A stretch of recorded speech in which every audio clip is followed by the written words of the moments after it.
औषध प्रमाणात वापरू नका असं मी म्हणणार नाही, कारण आज आपल्याला ते शक्य देखील नाही, पण प्रमाणात वापरणं आपल्याला शक्य आहे. त्यामुळे लिमिटेड जर वापरलं तर रिझल्ट पण छान येतील आणि तुम्हाला जे साईड इफेक्ट आहे हे पण थोडे रिलीफ म्हणजे कमी होतील.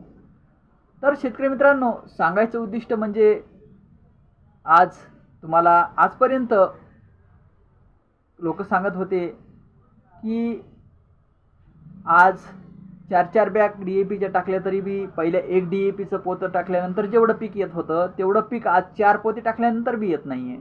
याचं कारण काय? याचं कारण मित्रांनो, आपल्या ज्या सॉईलमध्ये सो ऑफ इम्प्लिमेंट लाईफ हजारो लाखो करोडो जीवो की माँ म्हणजे सॉईल.